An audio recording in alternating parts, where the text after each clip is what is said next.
नमस्कार दोस्तों, Y1 study point में आपका स्वागत है। तो हमने कक्षा 9th की मैथ का पहले चैप्टर का एक्सरसाइज 1.1 का जिसमें जितनी थियरी थी उसको हमने कंप्लीट कर लिया है। आज उसके हम उदाहरण पर बात करते हैं। तो उदाहरण नंबर 1 हमारा इस प्रकार है, देखते हैं। उदाहरण नंबर 1 जो कि आपके स्क्रीन पे है। प्रत्येक पूर्ण संख्या दिया है, सत्य असत्य कथन में दिया है। तो कह रहा है पहला इसमें है, प्रत्येक पूर्ण संख्या एक प्राकृतिक संख्या है। प्रत्येक पूर्ण संख्या आपको हमने नंबर रेखा बताई थी, रियल नंबर रेखा। रियल नंबर रेखा इसे क्यों कहते हैं? क्योंकि इसमें हम 0 इस तरफ धनात्मक संख्या है, 1 2 3 ऐसे लिखी थी। उसके बाद -1 -2 -3 ऐसे डॉट डॉट करके ये संख्याएं लिखी हुई थी। इनके बीच में और संख्याएं थी, जैसे यहाँ पर था 1/2 1/3 ऐसे ऐसे संख्याएं थी। यहाँ -1/2 -1/3 ऐसी संख्याएं थी। तो आपने इन्हें रियल नंबर क्यों कहा? क्योंकि सभी संख्याओं का जो समूह होता है वो हमारा रियल नंबर कहलाता है। परिमेय संख्या, अपरिमेय संख्या, प्राकृतिक संख्या, पूर्ण संख्या, पूर्णांक संख्या, ये सब जो संख्याएं मिलकर बनती हैं हमें एक रियल नंबर बनता है। तो ये रियल नंबर हो गई, पूरा रियल नंबर संख्या रेखा हो गई। तो अब देखते हैं, इसमें कह रहा है प्रत्येक पूर्ण संख्या एक प्राकृतिक संख्या। अब बताइए, प्राकृतिक संख्या हम यहाँ से लेते हैं। प्राकृतिक संख्या 1 2 3 जैसा कि हमने पिछली वीडियो में बताया था, जो कि आपके पिछली वीडियो का लिंक डिस्क्रिप्शन बॉक्स में है, देख लीजिएगा।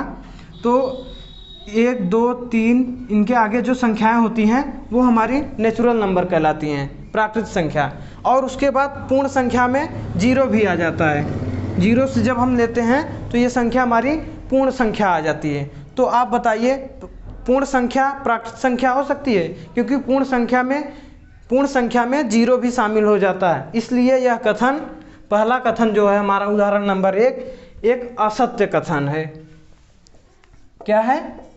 असत्य है, क्योंकि पूर्ण संख्या में 0 भी आ जाता है। और प्राकृतिक संख्याएं जो होती हैं 1 2 3 4 ऐसे करके आगे बढ़ती जाती हैं।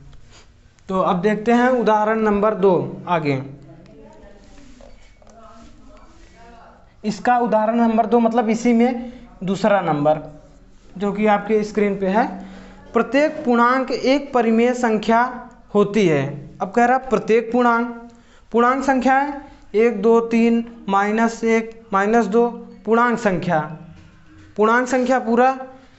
तो अब देखिए, परिमेय संख्या होने के लिए हमने शर्त बताई थी आपको। परिमेय संख्या क्या होती हैं?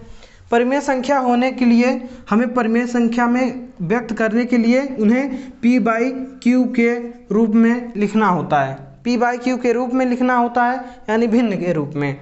अब इनकी 2 कंडीशनें थी। पहला कंडीशन क्या था? पहला कंडीशन था कि ये जो P है और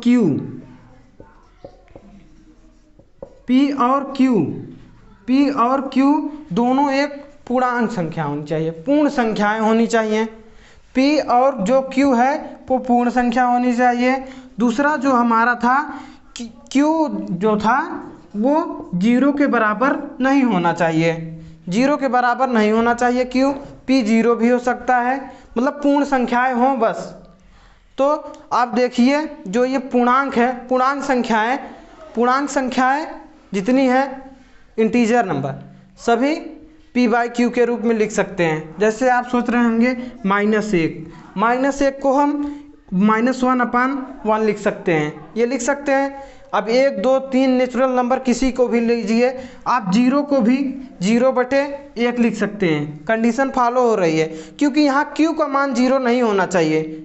Q का मान 0 नहीं होना चाहिए। P का मान 0 भी हो सकता है, क्योंकि 0 एक पूर्ण संख्या है। तो ये देखना है बस, यहाँ Q का मान जो है, Q का मान यहाँ 0 नहीं होना चाहिए और जितनी भी संख्याएं हों हमारी पूर्ण संख्या हों। तो इसीलिए जितने पूर्णांक संख्याएं हैं हमारी पूर्णांक संख्याएं सभी परिमेय संख्याएं होती हैं। चलिए अब इसका तीसरा नंबर उदाहरण 1 का तीसरा देखते हैं। ये इसलिए ये कथन जो है हमारा सत्य है।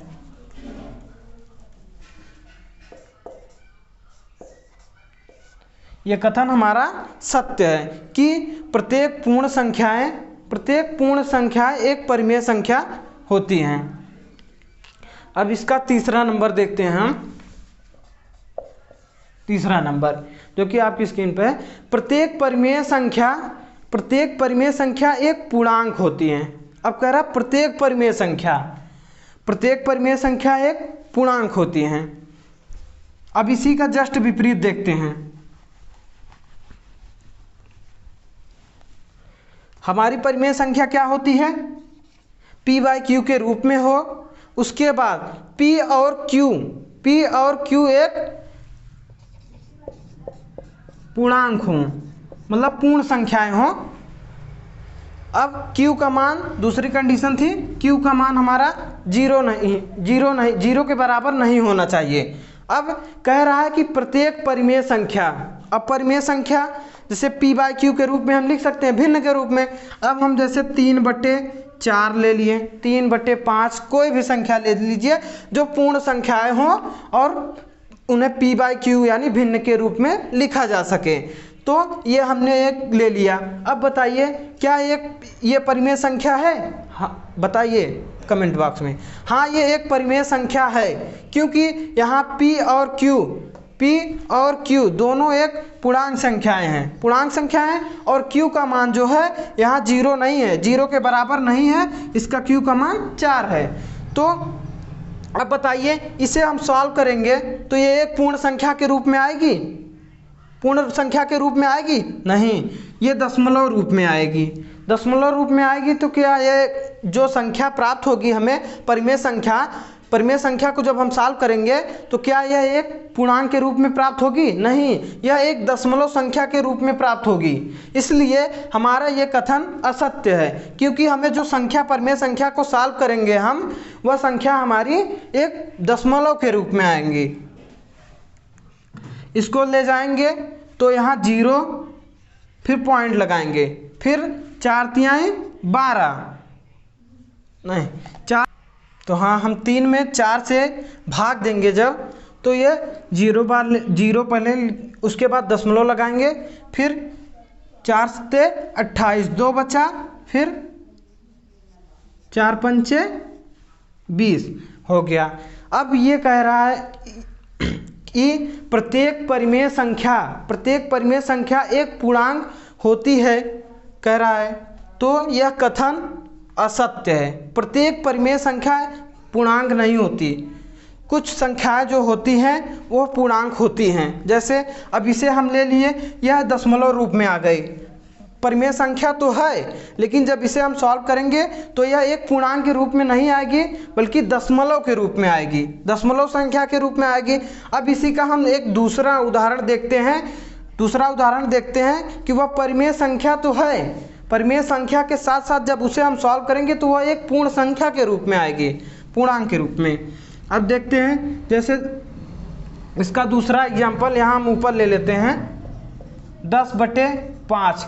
बताइए ये दोनों संख्याएं हैं, p/q के रूप में भी हैं, और p और q का जो मान है ये एक पूर्णांक है। अब इन्हें हम सॉल्व करेंगे, q का मान 0 नहीं है। अब इन्हें हम जब सॉल्व करेंगे तो 5 दूना 10, 2 आ गया, 2 जो कि एक पूर्ण संख्या है, तो इसीलिए ये एक पूर्णांक संख्या है ना, पूर्णांक है। तो अब ये कुछ परिमेय संख्या ऐसी होती हैं जिन्हें हम सॉल्व करने पर पूर्णांक आता है, लेकिन प्रत्येक संख्या कह दे तो ये कथन असत्य होगा। अगर कह दे कि कुछ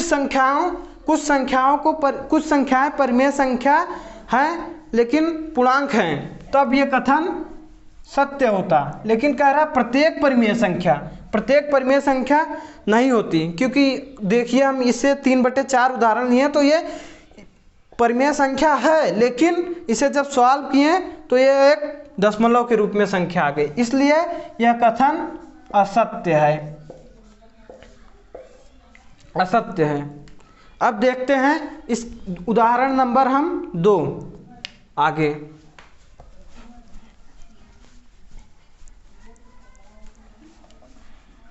इसमें 3 थे, तीनों आपको बता दिए। अब उदाहरण नंबर 2 देखते हैं, क्योंकि आपके स्क्रीन पे है। 1 और 2 के बीच, 1 और 2 के बीच की 5 परिमेय संख्याएं ज्ञात कीजिए। 1 और 2 के बीच की कह रहा, 1 और 2 के बीच की ना, तो पहले इसे मिटा देते हैं।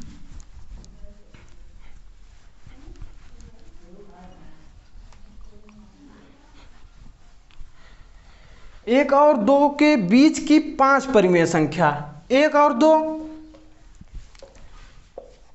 1 और 2 के बीच की 5 परिमेय संख्या हमें ज्ञात करनी है। तो हमें 5 परिमेय संख्या ज्ञात करनी है, तो हम देखते हैं 5 परिमेय संख्या ज्ञात करनी है। 5 प्लस 1 ऐड कर देंगे, कितना आया? 6। यह जो 6 आया है, 6 आया है, यह सदैव हर के रूप में होना चाहिए। नीचे हर के रूप ले लेंगे। अब देखते हैं 6 को 1 को परिमेय संख्या में ऐसे लिखिए कि उसका हर 6 हो, या ऐसे कहिए 6/6 गुणते 1। इसमें करेंगे तो यह 1 को ऐसे परिमेय संख्या में चेंज किए कि यह 6/6 हो गया। हाँ, इसका हर भी 6 है और ऊपर अंश भी 6 है, काट देंगे, 1 आ गया। इसी प्रकार से अब 1 को हम चेंज किए, अब 2 को चेंज करेंगे। 2 को जब चेंज करेंगे तो 6/6 इंटू 2 कर दें, या कहो 12/6। फिर भी हम इसे सॉल्व करेंगे तो हमें कितना मिलेगा? 2 मिलेगा। और जो हमारा हर है कितना है? 6 है। अब देखते हैं यह संख्या हमारी आ गई 6/6 और दूसरी संख्या कितनी आ गई? 12/6। ये संख्याएं आ गई। अब इनके बीच में हम देखते हैं कितनी संख्याएं हैं। जो संख्याएं प्राप्त होंगी हर सबका 6 होना चाहिए, हर सबका 6 होना चाहिए और संख्या अंश चेंज होने चाहिए। अब देखिए 6/6 के बाद यहाँ 6, ऊपर कितनी, ऊपर क्या करेंगे? 6 के बाद क्या आता है? 7। फिर 7 के बाद 8, 8 के बाद 9, 9 के बाद 10, 11। अब देखिए इनके बीच में हमें 5 परिमेय संख्याएं प्राप्त हो गई। इनके बीच में हमें 5 परिमेय संख्याएं प्राप्त हो गई। इसी प्रकार से हम और भी जैसे संख्याएं दी रहेंगी। अब 5 कहा है तो 1 जोड़ेंगे, 6। अब यही 4 कहता तो फिर उसमें 1 जोड़ते हैं। इसी प्रकार से हमें जितनी संख्याएं जिनके बीच में कहेगा, जितनी संख्याएं उसमें 1 जोड़ेंगे। उसके बाद उसको जोड़कर बराबर जो आएगा हमें वह हर में होना चाहिए। उसके बाद उस संख्या को परिमेय संख्या, मतलब जो संख्या में हर में प्राप्त होगी वही संख्या से गुणा में उसी को परिमेय संख्या में व्यक्त करेंगे। उसके बाद उनके बीच की जो संख्याएं हमें प्राप्त होंगी वह परिमेय संख्याएं होंगी। इसी प्रकार से हम आगे देखते हैं। आपके एक्सरसाइज 1.1 के 2 उदाहरण सिर्फ दिए थे। अब देखते हैं हम इसमें। तो दोस्तों इसको हम एक बार फिर से देख लेते हैं, उसके बाद हम नेक्स्ट वीडियो, अब इसके बाद एक्सरसाइज आपका स्टार्ट करेंगे। तो क्या सवाल हमारा कह रहा था 1 और 2 के बीच की 5 परिमेय संख्याएं ज्ञात कीजिए। 1 और 2 के बीच की 5 परिमेय संख्या ज्ञात करनी है। वैसे 1 और 2 के बीच में तो अपरिमित परिमेय संख्याएं बहुत सारी होंगी, लेकिन हमें सिर्फ 5 ही ज्ञात करनी है। तो हम कैसे ज्ञात करेंगे? हमें 5 संख्याएं पूछी हैं। पहले हमें देखेंगे हमें पूछी कितनी संख्याएं हैं। अब हमें कह रहा है सवाल में 5 परिमेय संख्याएं ज्ञात करनी है, तो हम 5 संख्या लेंगे। उसके बाद उसमें 1 जोड़ देंगे। जितनी संख्याएं पूछी रहेंगी हम उसमें 1 जोड़ेंगे।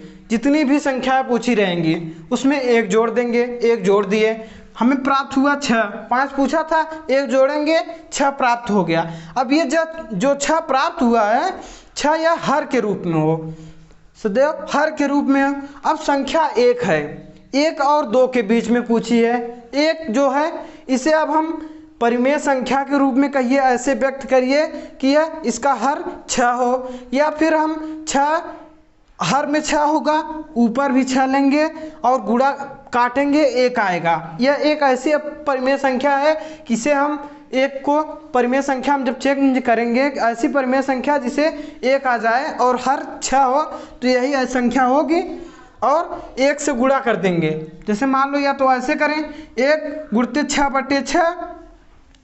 अब देख रहे हैं यह 6/6 आ गई, इसका हर सबका 6 होना चाहिए। अब दूसरी संख्या हमारी क्या पूछी है? 2। दूसरी संख्या हमारी क्या है? 6। 1 और 2 के बीच में, तो यह संख्या हमारी दूसरी क्या है? 2। अब 2 को देखते हैं, ऐसे चेंज करिए कि इसका हर 6 हो। परिमेय संख्या में चेंज करिए जिसका हर 6 हो। परिमेय संख्या में चेंज करने के लिए हमें p/q होना चाहिए, p/q के रूप में लिखा जाना चाहिए, और जो p और q है एक पूर्णांक संख्या हो और q का मान 0 ना हो। तो देखते हैं ये 6 हमारा हर के रूप में होना चाहिए।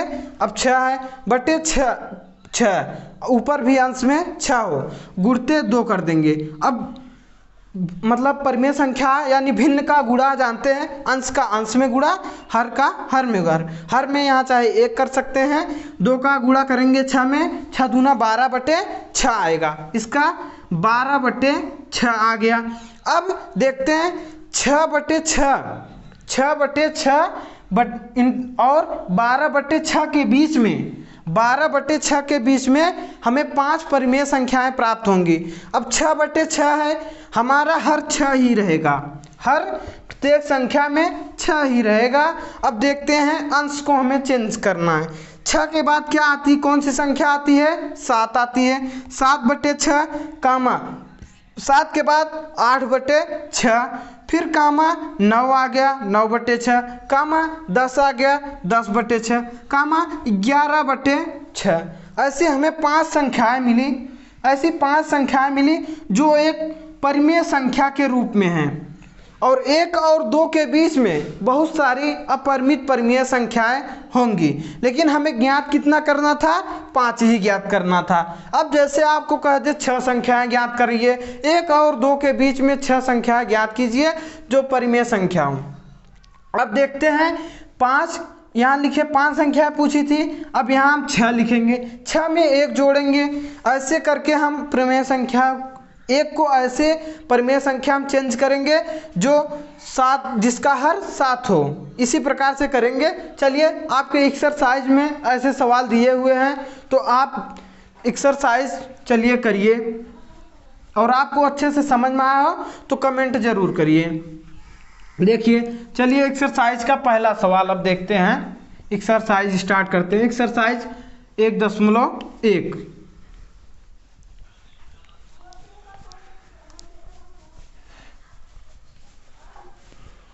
अब आपका एक्सरसाइज 1.1 स्टार्ट हो गया।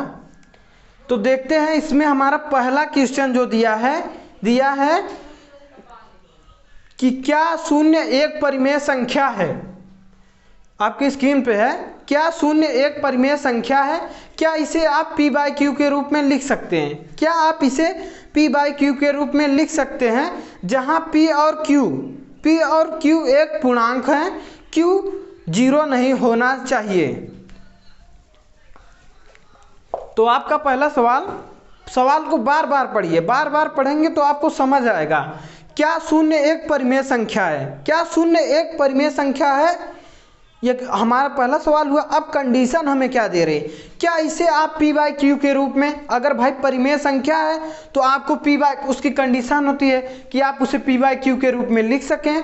उसके बाद कह रहा है कि जहां p और q पूर्णांक हैं, जहां p और q पूर्णांक है और q का मान 0 नहीं होना चाहिए। ये एक परिमेय संख्या की कंडीशन होती है कि जो हमारी p/q के रूप में संख्या लेते हैं वह दोनों संख्याएं पूर्णांक हो और q का मान 0 ना होना चाहिए। तो देखते हैं शून्य, अब शून्य है तो इसे हम परिमेय संख्या के रूप में लिख सकते हैं कि नहीं? 0/1, नीचे 0/1। अब इसमें हम भाग देंगे, हमें 0 प्राप्त होगा। अब देखते हैं 0/1 लिखे हैं, यह एक p/q के रूप में है, p/q के रूप में है, p/q के रूप में है और p का मान 0 है, लेकिन q का मान, यहाँ मेन कंडीशन क्या होनी चाहिए? p और q एक पूर्णांक होने चाहिए। पूर्णांक संख्या में हमारा 0, 1, 2, 3, 4 ऐसी संख्याएं आती हैं और पूर्णांक -1, -2, -3 ऐसे करके इधर जाता है, फिर 0, 1, 2 पूरी संख्याएं आती हैं। और यहाँ दोनों संख्याएं पूर्णांक हैं, 0 पूर्णांक है और 1 भी पूर्णांक है। एक कंडीशन तो हमारी सिद्ध हो गई। अब दूसरी कंडीशन q का मान 0 नहीं होना चाहिए, q का मान 0 नहीं होना चाहिए। q का मान यहाँ 0 है नहीं, q का मान 1 है। p का मान 0 के बराबर हो सकता है, 0 के बराबर हो सकता है, लेकिन q का मान 0 के बराबर नहीं हो सकता है। तो अतः हमारा दोनों नियम यहाँ लागू हो रहे हैं। इसे हम p/q के रूप में लिख सकते हैं और q का मान 0 नहीं है, अतः यह कथन हमारा सत्य है। अब देखते हैं दूसरा हमारा क्या कह रहा है, दूसरा क्वेश्चन हमारा क्या कह रहा है। तो आप लिखेंगे हाँ 0 एक परिमेय संख्या है, परिमेय संख्या है। अब देखते हैं हमारा दूसरा क्वेश्चन क्या है। वैसे आपको यह बहुत अच्छे से समझ में आ गया होगा। चलिए देखते हैं दूसरा क्वेश्चन, एक्सरसाइज 1.1 का दूसरा क्वेश्चन।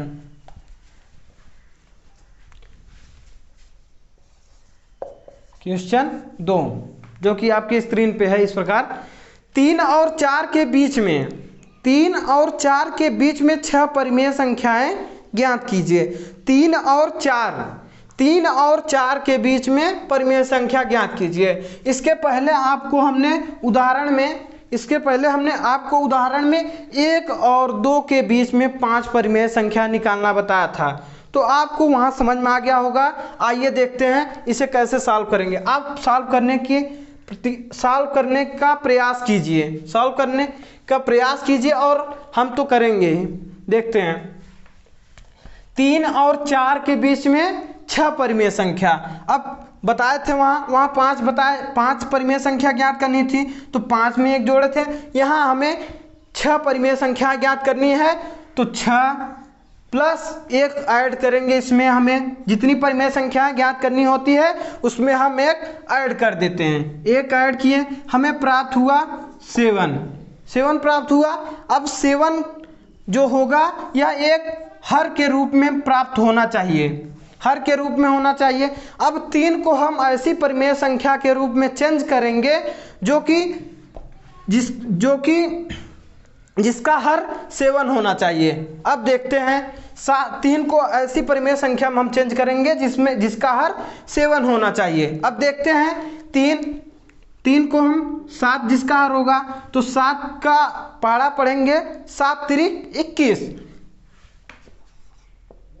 21/7।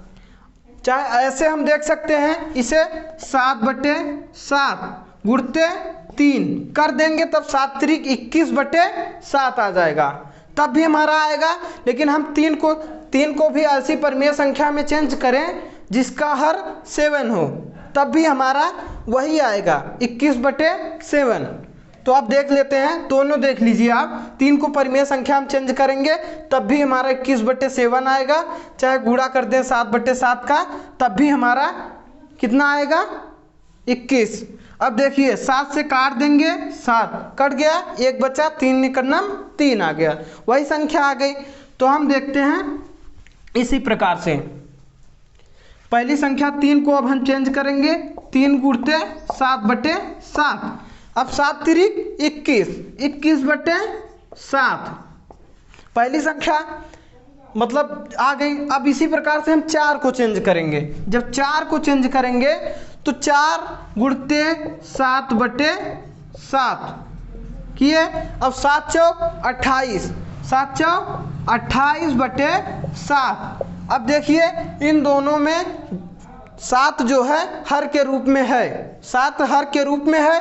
तो अब देखते हैं संख्या 21/7 और 28/7 के बीच में हमें 6 परिमेय संख्याएं प्राप्त होंगी, इन्हीं के बीच में हमें परिमेय संख्याएं प्राप्त होंगी। तो अब देखते हैं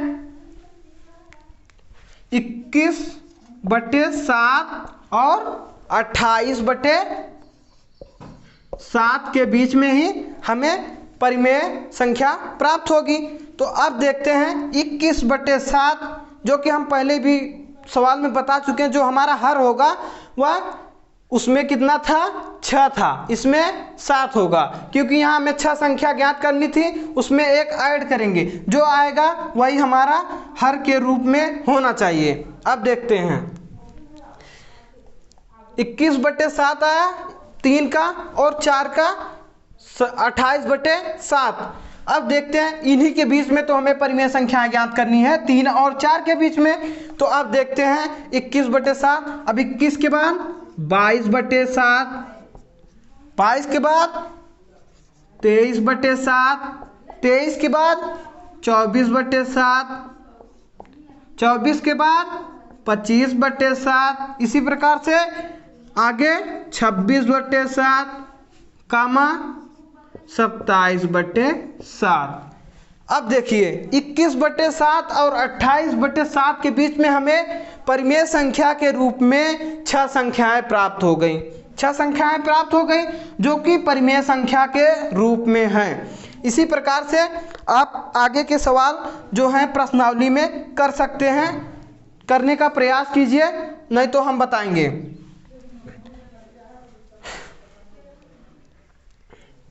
तो जो हमारा आंसर आया, हमें 3 और 4 के बीच में, 3 और 4 के बीच में 6 परिमेय संख्याएं ज्ञात करनी थी। तो हमें जो इस प्रकार प्राप्त हुई हैं 6 परिमेय संख्याएं, यही हमारा आंसर हो गया। आपको ना समझ में आया हो तो हम फिर से समझा देते हैं और कमेंट बॉक्स में आप बता दीजिए। हमें कह रहा है, सवाल क्या कह रहा है, 3 और 4 के बीच में 6 परिमेय संख्याएं ज्ञात कीजिए। 3 और 4 के बीच में, 3 और 4 के बीच में। अब हमें कह रहा है 6 परिमेय संख्या ज्ञात करना। प्रत्येक सवाल में हम देखेंगे हमें कितनी परिमेय संख्याएं ज्ञात करनी है। अब कह रहा है 6 परिमेय संख्या ज्ञात करनी है, तो हम 6 में 1 ऐड कर देंगे। जितनी संख्याएं हमें परिमेय संख्या के रूप में पूछेगा उसमें हम 1 ऐड कर देंगे। 6 में 1 ऐड किए, कितना हमें प्राप्त हुआ, 7 प्राप्त हुआ। अब जो ये 7 प्राप्त हुआ है यह एक हर के रूप में होना चाहिए। अब देखते हैं 3 को हम 7/7, इसका हर 7, 3 में 7/7 का गुणा करेंगे, 7 से 7 कट गया, 1 बचा, 7 से 7 कट गया, 1 बचा, 1 का गुणा 3 में कर देंगे, वही संख्या हमारी 3 प्राप्त होगी। अब 4 में, अब ये इसी प्रकार से 4 को देखेंगे, 4 को 7/7 से गुणा करेंगे, 7/7 कट जाएगा, 1 बचेगा, 1 का 4 में गुणा कर देंगे, 4 आ जाएगा। तो दोस्तों हम ये 7/7 क्यों लिख रहे हैं, अब देखिए हम जो ये 6 + 1 कर रहे हैं, 7 आ रहा है। अब हम 7 से भाग दिए, मान लीजिए 3 में 7 से भाग दिए, तो भाई हम 3 में भाग कैसे 7 से कर सकते हैं। इसी प्रकार से हम 7/7 कर दे रहे हैं, जितनी संख्या से हम भाग करेंगे उतनी संख्या से गुणा कर देंगे, तो ये आपस में कैंसिल हो जाएंगे। कैंसिल हो जाएंगे तो हमें वही संख्या प्राप्त होगी। इसलिए हम जो संख्या हमारी 3 थी, 3 ही प्राप्त होगी ना। 7/7 7 से 7 कैंसिल हो जाएंगे, जितनी संख्या से हम भाग करेंगे उतनी संख्या से गुणा कर दे रहे हैं। फिर उसके बाद हमें वो संख्याएं कैंसिल हो जाएंगी, 3 प्राप्त हो जाए। इसलिए आप सोचिए तो यह 3 ही लिखा है, 3 ही लिखा है। और यहाँ 4 में जब 7/7 करेंगे यानी 7 से भाग देंगे तो हम उसी संख्या से गुणा कर देंगे, उसी संख्या से गुणा कर देंगे तो ये आपस में कैंसिल हो जाएंगे, 4 बचेगा। और देखिए तो इसे जो लिखे हैं ये भी एक 4 है, देखिए 4 है, 7 से जब काटेंगे 7 चौक 28, हमें 4 ही प्राप्त होगा। तो अब देखते हैं 21/7, 3 को हम 21/7 लिख सकते हैं, 4 को 28/7 के रूप में लिख सकते हैं, एक परिमेय संख्या के रूप में लिख सकते हैं। 3 को परिमेय संख्या के रूप में हम 21/7 लिख दिए और 4 को एक परिमेय संख्या के रूप में 28/7 लिख दिए। अब ये जो 21/7 प्राप्त हुआ है, 28/7 प्राप्त हुआ है, इनके बीच में हमें 6 हम देख रहे हैं, इनके बीच की जो संख्याएं हैं हम उन्हें लिखते हैं, 21 के बाद 22/7, फिर 23/7, फिर 24/7, इसी प्रकार से हमें संख्याएं मिलती जाएंगी। अब जो संख्याएं हमें मिली हैं वह एक परिमेय संख्या के रूप में है। आप देख रहे हैं जो संख्याएं हमें मिली हैं वह एक परिमेय संख्या के रूप में है। अब परिमेय संख्या की कंडीशन होती है कि परिमेय संख्या में जो p/q के रूप में यानी भिन्न के रूप में संख्या है वह एक पूर्णांक होना चाहिए। तो ये दोनों संख्याएं p और q के रूप में जो हैं ये दोनों संख्याएं अंश और हर में हैं, यह एक पूर्णांक संख्या है। और q का मान 0 नहीं होना चाहिए, यहाँ q का मान सब में 7 है, q का मान 0 नहीं है। अतः 3 और 4 के बीच में, 3 और 4 के बीच में जो 6 परिमेय संख्याएं हमें ज्ञात करनी थी वो इस प्रकार से हमें प्राप्त हो गई। अब इसी प्रकार से हम अगला मतलब नेक्स्ट क्वेश्चन देखते हैं। सॉरी, वैसे आपको ये बहुत अच्छे तरीके से समझ में आ गया होगा। चलिए आगे हम क्वेश्चन नंबर 3 को देखते हैं।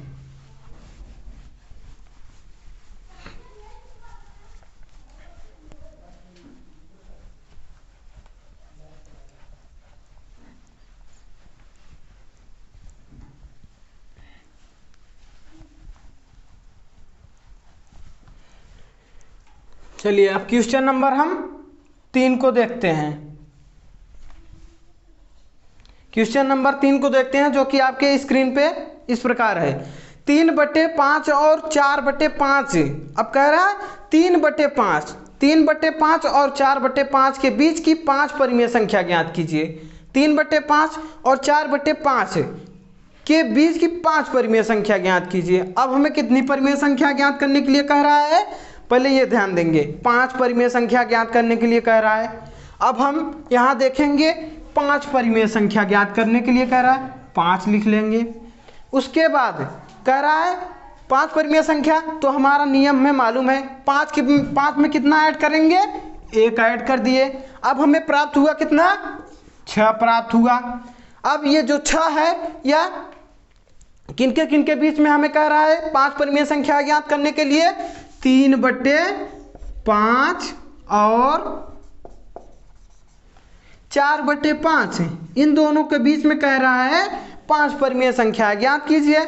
अब हम 3/5 को कैसे लिख सकते हैं, 3/5, अब हमारा जो हर है वह 6 के गुणक के रूप में होना चाहिए, 6/6। जितनी संख्या से हम गुणा करेंगे जितनी संख्या से हम भाग करेंगे उतनी संख्या से अगर हम गुणा कर दें तो हमारी संख्या कैंसिल हो जाएगी और हमें प्राप्त हो जाएगा 3/5, वही संख्या हमें प्राप्त हो जाएगी। 3/5 में अगर हम 6/6 से गुणा भाग कर दें तो हमें वही संख्या प्राप्त होगी। और 4/5 में हम 6 से जितने से भाग करेंगे उतने से गुणा कर दें। अब बताइए 6 से 6 कैंसिल हो जाएगा, हमें प्राप्त कितना होगा, 4/5। यहाँ 3/5, 6 से 6 कैंसिल हो जाएगा। अब यहाँ देखते हैं कि इन दोनों का गुणा कर देंगे। भिन्न का आप गुणा जानते होंगे, अंश का अंश में, हर का हर में गुणा कर देंगे। अब इसका करेंगे 6 × 18, 56 30। अब इसे आप 6 से काटेंगे, यहाँ भी 6 से काटेंगे, आपको वही संख्या प्राप्त होगी, 3/5 प्राप्त होगी। इसका भी हम गुणा कर लेते हैं। 6 चौका 24, 6 5 30। यहाँ देखेंगे हमारा जो हर आएगा समान रहेगा। अब आप इसे भी 6 से जब काटेंगे आपकी वही संख्या प्राप्त होगी, 4/5।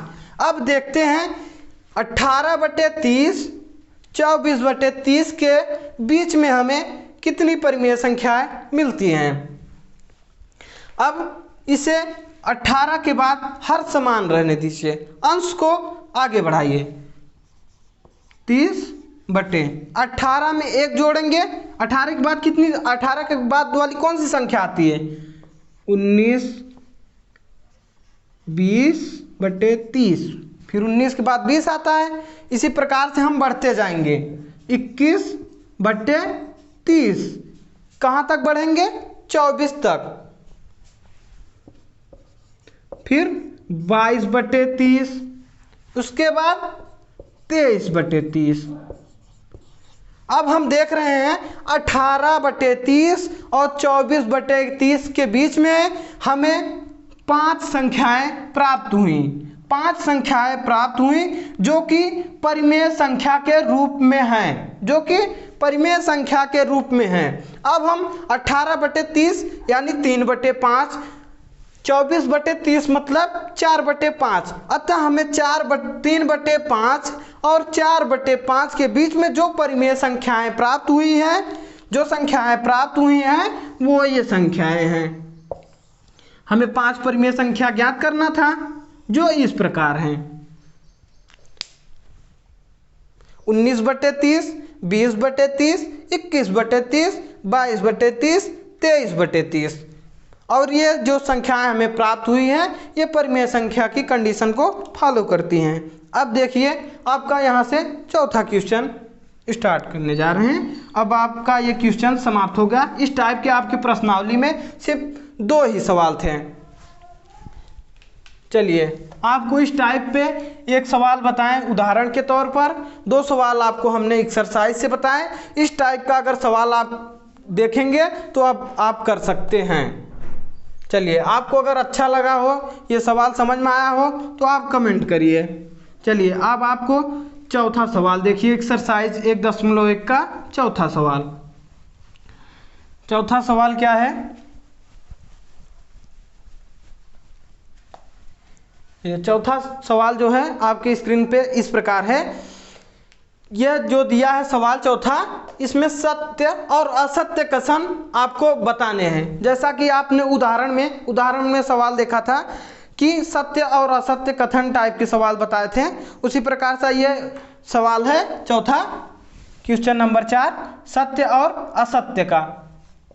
इसमें कथन दिया रहेगा, हमें बताना होगा कि यह कथन सत्य है या असत्य है, और क्यों सत्य है या क्यों असत्य है। हमें कारण जानना है कि वह कथन क्यों असत्य है, क्यों सत्य है। तो आप देखते हैं, पहला हमारा इसमें 4 का है यह सवाल जो कि आपकी स्क्रीन पे है। प्रत्येक प्राकृत संख्या एक पूर्ण संख्या होती है। ऐसा सवाल हमने आपको एक उदाहरण में बताया था कि प्रत्येक प्राकृत संख्या एक पूर्ण संख्या होती है। प्रत्येक प्राकृत संख्या होती क्या है? प्राकृत संख्या आपको पहले वीडियो में भी बताया गया था। प्राकृत संख्या क्या है?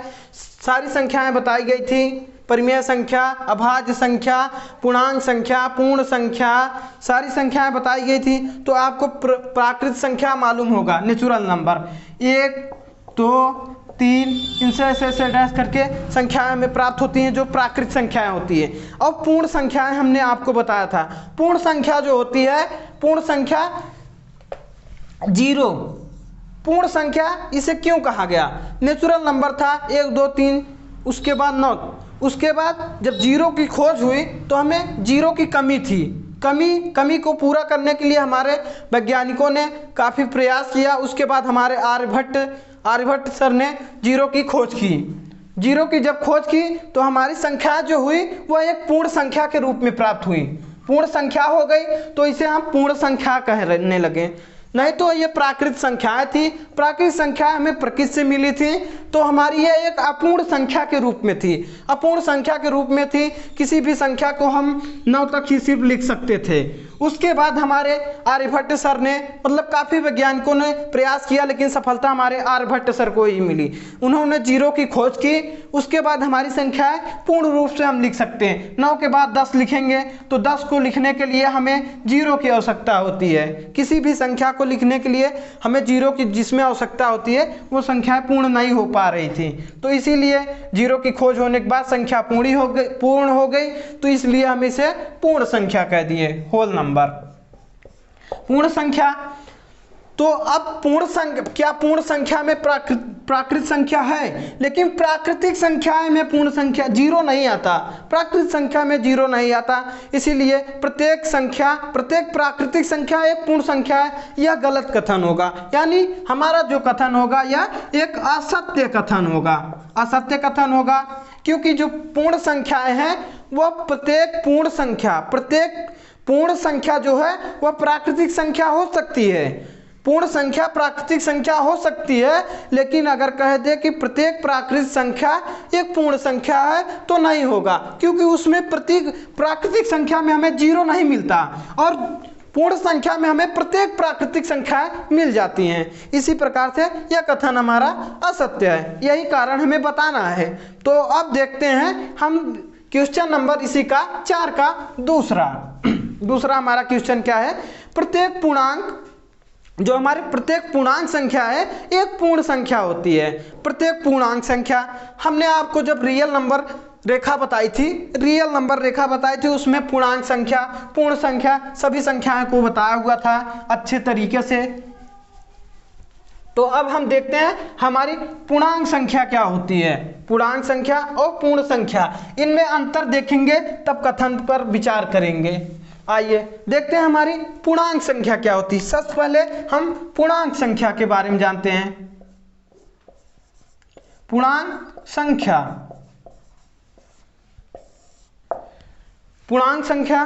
अब पूर्णांक संख्याएं माइनस भी होती हैं, 0 और 1 2 3 दोनों पॉजिटिव और निगेटिव दोनों संख्याओं को मिलके हमें पूर्णांक संख्याएं मिलती हैं।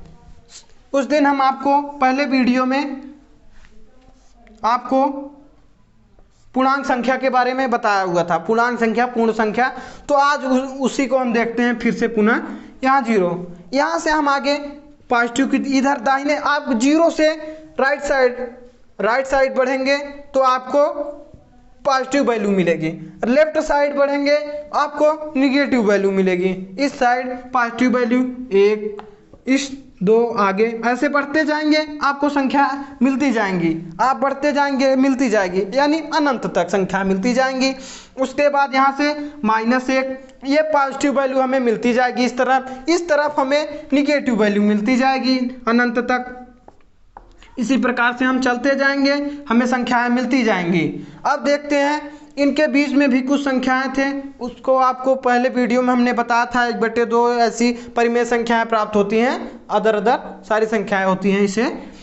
तो अब देखते हैं, यहाँ हमें जानना है पूर्णांक संख्या कौन है और पूर्ण संख्या क्या है। अब देखते हैं ये जो माइनस निगेटिव संख्या है और पॉजिटिव संख्या है, निगेटिव संख्या और पॉजिटिव संख्या जो दोनों संख्याएं होती हैं पूरी होल, इनको संख्या को हम क्या कहते हैं, पूर्णांक संख्या कहते हैं। उसके बाद जो 0 के बाद से 1 2 3 ये संख्या हमें पॉजिटिव वैल्यू की तरफ, 0 भी शामिल हो और पॉजिटिव वैल्यू हो, 0 वैल्यू और पॉजिटिव वैल्यू जो यहाँ से मिलती है हमें वो संख्या पूर्णांक संख्या मिलती है। ये संख्या क्या मिलती है, एक पूर्णांक संख्या मिलती है। और जो हमारी -1 2 3 और 0 1 2 माइनस और पॉजिटिव वैल्यू दोनों लिया जाता है, वह होती है पूर्णांक संख्या। क्या पूर्णांक संख्या में पूर्ण संख्या है? पूर्णांक संख्या में पूर्ण संख्या है, लेकिन पूर्ण संख्या में पूर्णांक है नहीं। पूर्णांक संख्या में माइनस भी वैल्यू ली जाती है, पॉजिटिव भी वैल्यू ली जाती है, लेकिन हमारी पूर्ण संख्या में 0 1 0 और पॉजिटिव वैल्यू ली जाती है। इसी प्रकार से प्रत्येक पूर्णांक एक पूर्ण संख्या है, प्रत्येक पूर्णांक कहाँ से होगा, प्रत्येक पूर्णांक में ये जो है हमारी संख्या निगेटिव भी वैल्यू है।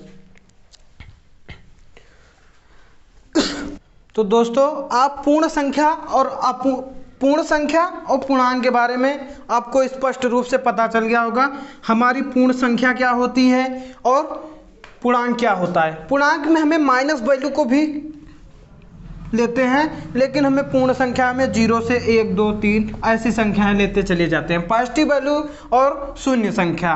तो इसी प्रकार से हमारा क्वेश्चन क्या कह रहा था, प्रत्येक पूर्णांक पूर्ण संख्या होती है। तो प्रत्येक पूर्णांक यानी -2 एक पूर्ण संख्या नहीं होती है, इसीलिए -2 जो है, तो दोस्तों ये हमारी जो -2 वैल्यू है यह एक पूर्णांक नहीं है। तो हमें कह रहा है जितनी भी पूर्णांक संख्याएं हैं वो प्रत्येक पूर्णांक संख्या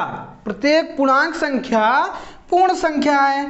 तो हमें प्रत्येक का -2 हमारी पूर्ण संख्या है नहीं, तो इसलिए हमारा जो कथन है यह एक असत्य कथन है, एक असत्य कथन है। तो दोस्तों आप जितनी हम संख्या बताएं, परिमेय संख्या, अपरिमेय संख्या, पूर्ण संख्या, पूर्णांक संख्या, भाज्य संख्या, अभाज्य संख्या, सभी संख्याओं को आप एक बार रिवीजन कर लीजिए। उसके बाद प्रश्नावली को आप सॉल्व करेंगे तो कोई भी ऐसा सवाल नहीं होगा जो बाहर से होगा।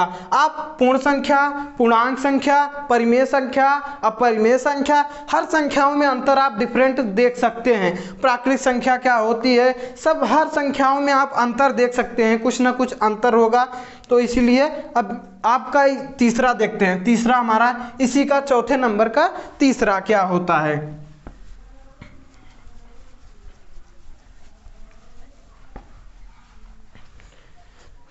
तो अब देखिए चौथे का तीसरा क्वेश्चन, चौथे का तीसरा जो आपके स्क्रीन पे क्वेश्चन है, कह रहा है प्रत्येक परिमेय संख्या एक पूर्ण संख्या होती है। अब कह रहा भाई प्रत्येक परिमेय संख्या, अब परिमेय संख्या अर्थात भिन्न के रूप में होनी चाहिए।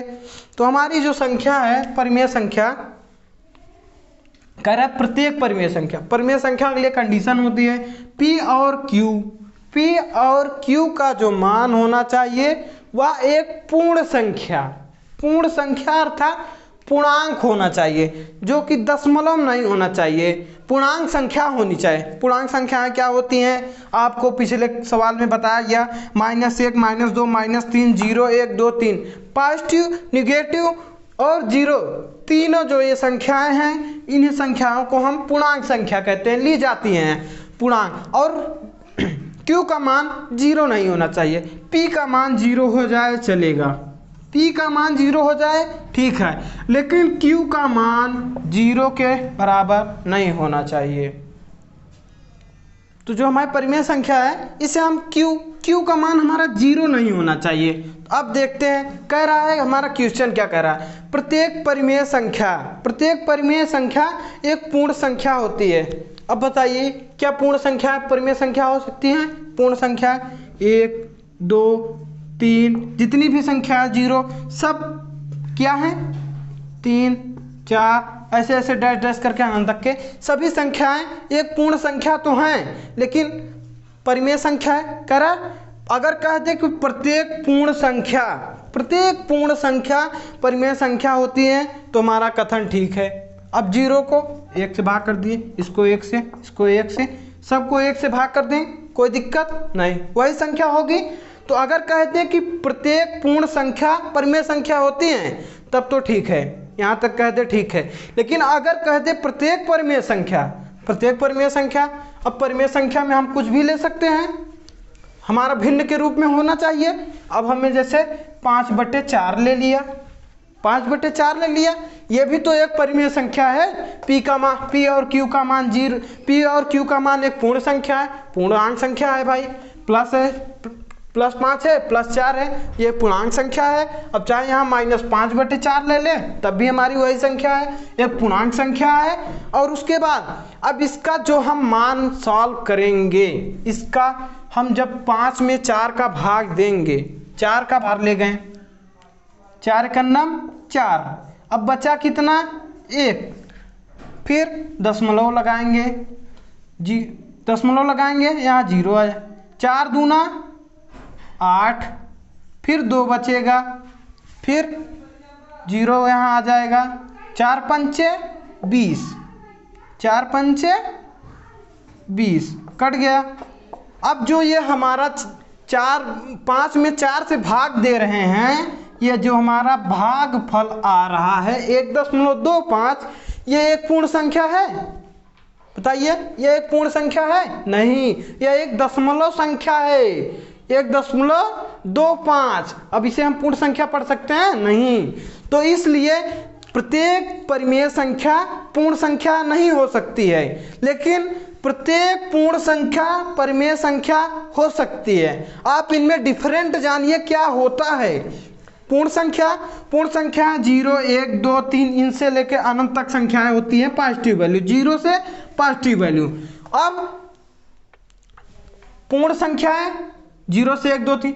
अब परिमेय संख्या को हम कुछ भी लिख सकते हैं, लेकिन वो जरूरी नहीं है कि वो पूर्ण संख्याएं हो, उन्हें हम सॉल्व करेंगे, जरूरी नहीं कि पूर्ण संख्याएं प्राप्त हों। अब इसी प्रकार से हम दूसरा उदाहरण जैसे देख लेते हैं। अब जैसे हम इस प्रकार से ले रहे हैं 12/4, 12/4 ले रहे हैं, ये भी परिमेय संख्या है, परिमेय संख्या के नियम को फॉलो करती है। अब हम इसे जब सॉल्व करेंगे, ये 4 तियां 12, 3 आ गया, 3 एक हमारा पूर्ण संख्या है, 3 हमारा एक पूर्ण संख्या है। लेकिन जब 5/4, 1/2 ऐसी संख्याएं ले लेंगे, तब हमारा जो सॉल्व करने पे आएगा, परिमेय संख्याएं तो होंगी, लेकिन जो संख्या सॉल्व करेंगे हम, वह पूर्ण संख्या नहीं होगी। तो इसलिए हमारा कथन असत्य है। जो हमारा ये कथन है, यह कथन असत्य है, कथन हमारा असत्य है। और प्रत्येक पूर्ण संख्याएं परिमेय संख्या होती हैं। वीडियो आपको अच्छा लगा हो तो आप लाइक करें, ना समझ में आया हो, अच्छा लगा हो तो कमेंट करिए, और दोस्तों के साथ शेयर करिए। और आप लोग बुक ले लीजिए, सवाल को हमारे साथ साथ सॉल्व कीजिए, वीडियो देखिए। उदाहरण पहले हम बताते हैं, उदाहरण समझ में आ जाए तो आप एक्सरसाइज लगाने की प्रयास कीजिए, और जो ना आए उसके बाद वीडियो देखिए। यही हमारी कक्षा 9th की बुक है। आप चाहे जो बुक ले सकते हैं, आपको जो अच्छा लगे, जो आपको समझ में आती हो, वो बुक ले लीजिए और आप सॉल्व कीजिए। हम थियरी हर एक बुक की पढ़ाएंगे, सवाल इसी बुक का कराएंगे, और आपको जो सवाल नहीं आ रहा है आपके बुक की, वो हमें कमेंट कर दीजिए, या तो फिर हम अपना इंस्टाग्राम चैनल बनाएंगे उसमें, या तो फिर टेलीग्राम चैनल होगा उस पर, जिस पे आप हो सके उस पर भेज दीजिए। हम सवाल को अगले वीडियो में फिर करा देंगे, आप वहाँ देख सकते हैं। ठीक बच्चों, धन्यवाद।